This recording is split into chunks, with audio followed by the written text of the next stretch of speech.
Cheers, guys! English Robisco here. And the question of what we'll eat is one we ask ourselves every single day of our lives. That's food for ya. Now get this. Imagine having your everyday meals rise astronomically in price. And mates, I'm not just talking about this crazy inflation these days.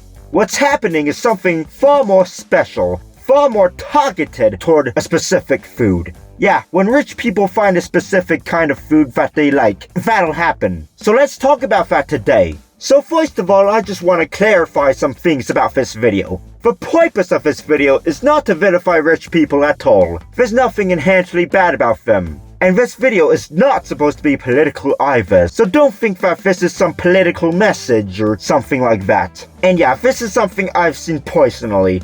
I'm sure that there are news articles about this, but I've seen it with my own eyes. And probably so have you! I mean, I used to work in a grocery store, so there's that. Plus, if you go shopping, you're definitely gonna notice it. So yeah, let's talk about the foods that have been appropriated. Lobster is a historical one. I'm sure you've heard of this tale, but if you haven't, here you go. Nowadays, we all see lobster as a luxury food. It's decadent. Only something someone who can throw around lots of money can afford. But until the 19th century, it was considered a poor man's food.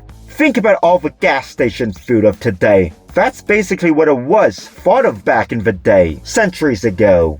And apparently, there are even laws to protect prisoners from eating lobsters, as if being fed lobsters was some cruel and unusual punishment. Quite different from how it's seen today. Now maybe it's because this whole art of cooking lobsters the way they are now wasn't discovered yet by the poor who ate it back in the day, but still. It is pretty ridiculous how that can happen. But that's not the only food. In more recent times, quinoa has been appropriated. This is perhaps the most notorious case of appropriation in recent times, if you know about it. It became really popular in the mid-2000s and has only stayed popular ever since. And it was marketed as a superfood, which I'll go into later, which is the case with lots of these foods that have been appropriated. Of course, that made the price of quinoa skyrocket from $2.90 per kilogram in the US to its peak of $6.74 in 2014. Which, yes, was almost 10 years ago. A very long time ago, I would say, but still remains more expensive than it did before it was popular.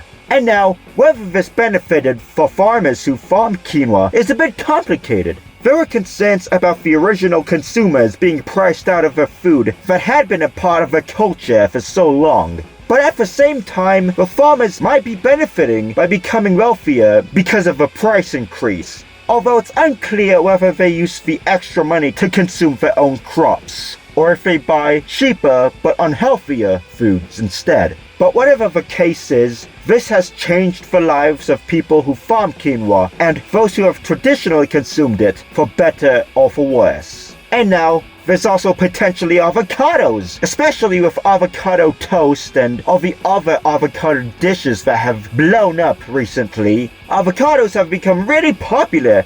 Their sales have increased, and it appears their sales have doubled more than twice-fold. Which is worrying considering, once again, the traditional consumers of avocados, what if they're priced out of a food they have grown and eaten for the past who knows how long? Which is quite ironic if this were to be the case, because allegedly, an avocado dish used to be called the poor man's butter by Spanish settlers in New Spain.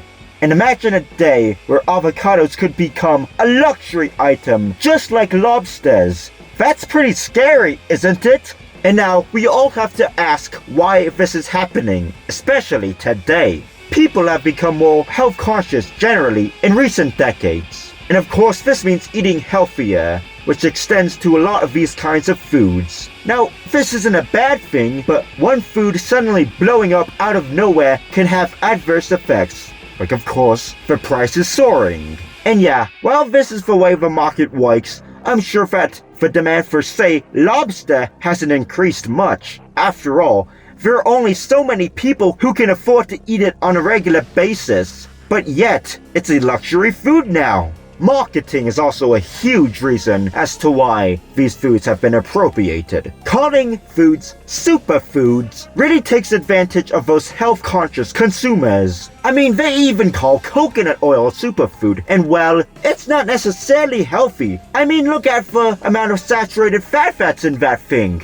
And they use terms like ancient grains, and I could go on about it all. And it makes it sound even more natural than the other natural foods out there. Because what cavemen ate is something that is healthy, right? And of course, poor people unfortunately aren't able to afford healthier foods and are forced to buy highly processed foods which can be detrimental to their health. But they really don't have any other realistic choice because of all this. And all that makes food a trend now. It makes certain foods cool and hip and whatever. It makes these food status symbols, in other words. And this has been exacerbated by social media. You'll find all sorts of pictures and videos out there of these foods on social media, which only brings the popular ones to everyone's attention. And when I mean everyone, I mean millions of people who scroll on social media every day and see all these pictures and videos. And trends are the big thing with social media, so when food gets into the mix,